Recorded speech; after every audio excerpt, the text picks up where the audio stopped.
আবার স্বাগত ২১ বিজনেসের সঙ্গে আছি মহিমা পলি। শ্রেণীর করদাতাদের স্বস্তি দিতে যাচ্ছে সরকার। আগামী কয়েক অর্থ বছরে ধাপে ধাপে করমুক্ত আয়সীমা বাড়িয়ে ৫ লাখ টাকা করার পরিকল্পনা করা হচ্ছে। একই সঙ্গে ব্যাংক হিসাব খোলার ক্ষেত্রে বাধ্যতামূলক ট্যাক্স পেয়ার্স আইডেন্টিফিকেশন নম্বর TIN জমা দেওয়ার বিধানও প্রত্যাহারের চিন্তাভাবনা হচ্ছে। অর্থবিল ২০২৬ পাশের আগে শেষ সময়ে এসে বিভিন্ন অংশীজন ও ব্যবসায়ীদের আপত্তির মুখে প্রস্তাবিত বাজেটে এসব সংশোধনী আনার সিদ্ধান্ত নিতে যাচ্ছে সরকার।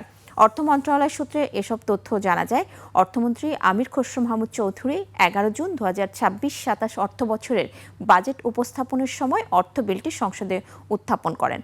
সূত্র জানায় ২০২৬-২৭ ও ২৭-২৮ অর্থ বছরে করমুক্ত আয়সীমা ৪ লাখ টাকা করা হতে পারে।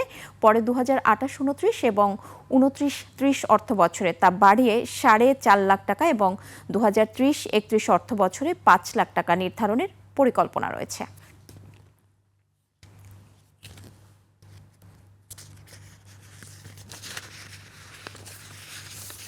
ফুটবলের দিক দিয়ে বাংলাদেশে কোন দেশ বেশি জনপ্রিয়, আর্জেন্টিনা নাকি ব্রাজিল? তবে বাংলাদেশের সঙ্গে ব্যবসা বাণিজ্যের দিক থেকে আর্জেন্টিনার চেয়ে অনেকটাই এগিয়ে ব্রাজিল। আর্জেন্টিনার চেয়ে ব্রাজিলে বাংলাদেশের পণ্য রপ্তানি ৮ গুণের বেশি। তবে বাংলাদেশের পণ্য রপ্তানি প্রবৃদ্ধির দিক থেকে আর্জেন্টিনা এগিয়ে রয়েছে। রপ্তানি উন্নয়ন ব্যুরো ইপিবির তথ্য অনুসারে গত ৫ বছরে ব্রাজিলে বাংলাদেশের পণ্য রপ্তানি বেড়েছে প্রায় ১১৩% বা দ্বিগুণের বেশি। তার বিপরীতে আর্জেন্টিনায় রপ্তানি বৃদ্ধির হার ছিল ৩.৫ গুণ বা ২১৫%। মূলত তৈরি পোশাক, কাঁচা পাট ও পাট পণ্য, চামড়া ও চামড়াজাত পণ্য, ওষুধ শিল্পের মতো খাতের উপরে ভর করেই ল্যাতিন আমেরিকার এই দুই দেশের বাজারে নিজেদের শক্ত অবস্থান তৈরি করছে বাংলাদেশ। ইপিবির তথ্য অনুযায়ী ২০২৪-২৫ অর্থ বছরে বাংলাদেশ থেকে ব্রাজিল ১৮ কোটি ৭৩ লাখ মার্কিন ডলারের পণ্য আমদানি করেছিল। একই সময়ে আর্জেন্টিনা আমদানি করে মাত্র ২ কোটি ১৬ লাখ ডলারের। অর্থাৎ বাণিজ্যের দিক থেকে আর্জেন্টিনার চেয়ে ব্রাজিল বাংলাদেশের জন্য সহায়ক। ব্রাজিলে বাংলাদেশে পণ্য রপ্তানি আরও বাড়ানোর সুযোগ রয়েছে।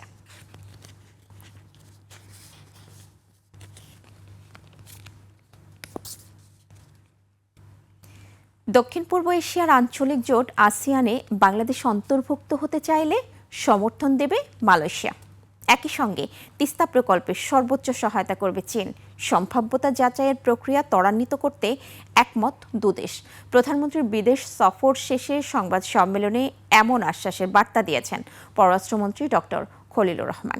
বিস্তারিত আকবর হোসেন সুমনের রিপোর্টে। প্রধানমন্ত্রী তারেক রহমানের মালয়েশিয়া সফরে সন্ত্রাসবাদ প্রতিরোধ এবং বিনিয়োগের দুটি নোট অফ ভার্বাল সই হয়েছে। এছাড়া ২০২৭ সালের মধ্যে মুক্ত বাণিজ্য চুক্তি করতে দুই দেশ কাজ করবে বলে একমত হয়েছে। অন্যদিকে চীনের সঙ্গে বাংলাদেশের ৮টি সমঝোতা ও ৩টি চুক্তি সই হয়েছে। মোংলা বন্দর এবং চট্টগ্রামের আনোয়ারায় চীনের জন্য বিশেষ ইপিজেড নির্মাণেও চুক্তি হয়। একই সঙ্গে তিস্তা প্রকল্পে চীনের সহযোগিতায় সম্ভাব্যতা যাচাইয়ে দুই পক্ষ একমত হয়েছে। প্রধানমন্ত্রীর এই বিদেশ সফর পরবর্তী সংবাদ সম্মেলনে বিস্তারিত তুলে ধরেন পররাষ্ট্রমন্ত্রী ডক্টর খলিলুর রহমান। অন্তর্বর্তী সরকারের সময় সাবেক প্রধান উপদেষ্টার চীন সফরের চেয়েও প্রধানমন্ত্রীর চীন সফর অনেক বেশি ফলপ্রসূ হয়েছে বলে উল্লেখ করেন পররাষ্ট্রমন্ত্রী। মালয়েশিয়ায় শ্রমবাজার খোলার ইস্যুও প্রাধান্য পেয়েছে সফরে। চীনের যে অর্থনৈতিক অঞ্চল আছে বাংলাদেশে আমরা তৈরি করার সুযোগ দিয়েছি, সেখানে যদি কাঁচামাল বা পণ্য ইত্যাদি আমদানি রপ্তানি করতে পারি, সময় time to market and cost খরচ অনেক কমে যাবে এবং আপনার কম্পারেটিভ অ্যাডভান্টেজ অনেক বাড়বে। সেই কারণে আপনি ইনভেস্টমেন্ট অনেক বেশি অ্যাট্রাক্ট করতে পারবেন। যে কোনো অবস্থায় বাংলাদেশের পাশে চায়না দাঁড়াবে, এই কথা কিন্তু আগে এইভাবে শুনিনি। রোহিঙ্গা সমস্যা নিরসনে চীনের শক্তিশালী সহযোগিতার প্রতিশ্রুতিও মিলেছে বলে জানান পররাষ্ট্রমন্ত্রী। চীন আমাদেরকে বলেছে যে তারা বাংলাদেশ এবং মায়ানমার দুই পক্ষকেই সাহায্য করবে যাতে দ্রুততার সঙ্গে এই সমস্যাটার সমাধান হয়। আমি বিশ্বাস করি আগামী দিনগুলিতে আমরা এই সমস্যার সমাধানের একটা পথ দেখতে পাবো। আপনারা মনে রাখবেন, আগে দুবার কিন্তু বিএনপি সরকার সমাধান করেছিল, এটা সবাই জানে, এবং আমরা যে সমাধান করব এটাও সবাই জানে। প্রধানমন্ত্রী তারেক রহমানের সফরের মাধ্যমে চীন বাংলাদেশ সম্পর্ক সর্বোচ্চ ধাপে পৌঁছেছে বলে মনে করেন পররাষ্ট্রমন্ত্রী। প্রথম হচ্ছে লেভেল, এটা অনেক উচ্চতায় যাচ্ছে, অনেক গভীরে যাচ্ছে, অনেক বিস্তৃত হচ্ছে। আকবর হোসেন সুমন, ২১ টেলিভিশন, ঢাকা।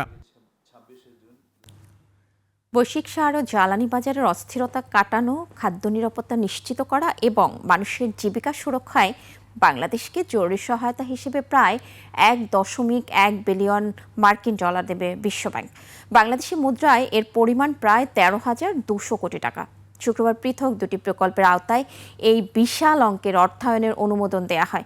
বিশ্বব্যাংকের ঢাকা কার্যালয়ের বিজ্ঞপ্তিতে জানানো হয়, মধ্যপ্রাচ্যের চলমান সংঘাতের কারণে বিশ্ববাজারে খাদ্য, সার ও জ্বালানির দাম বৃদ্ধি এবং সরবরাহে বড় ধরনের অস্থিরতা তৈরি হয়েছে। এর ফলে সীমিত আর্থিক সক্ষমতার কারণে বাংলাদেশের ক্ষুদ্র কৃষক, দরিদ্র ও ঝুঁকিপূর্ণ জনগোষ্ঠী সবচেয়ে বেশি সংকটে পড়েছেন। এই ধাক্কা সামাল দিতেই এই বিশেষ ঋণ সহায়তার হাত বাড়িয়েছে সংস্থাটি।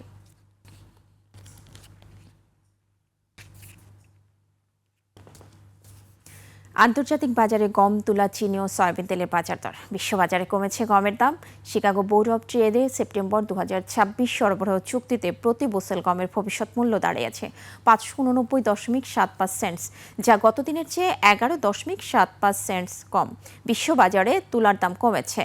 ডিসেম্বর 2026 সরবরাহ চুক্তি অনুযায়ী প্রতি পাউন্ড তুলার মূল্য দাঁড়িয়েছে 76.38 সেন্টস, যা গত দিনের চেয়ে 0.59 সেন্টস কম।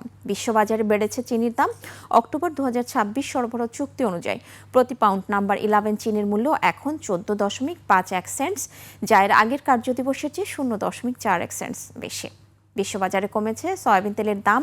ডিসেম্বর 2026 সরবরাহ চুক্তি অনুযায়ী প্রতি পাউন্ড সয়াবিন তেলের মূল্য এখন 67.09 সেন্টস, যা এর আগের কার্যদিবসের চেয়ে 0.10 সেন্টস কম।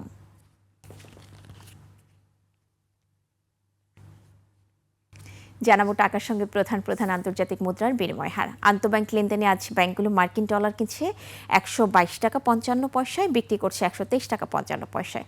ব্রিটিশ পাউন্ডের ক্রয় মূল্য 160 টাকা 32 পয়সা এবং বিক্রয় মূল্য 167 টাকা 58 পয়সা। ইউরোর ক্রয় মূল্য 139 টাকা 89 পয়সা, বিক্রি হচ্ছে 145 টাকা 41 পয়সায়। জাপানি ইয়েন ক্রয় হচ্ছে 72 পয়সায় আর বিক্রি হচ্ছে 79 পয়সায়।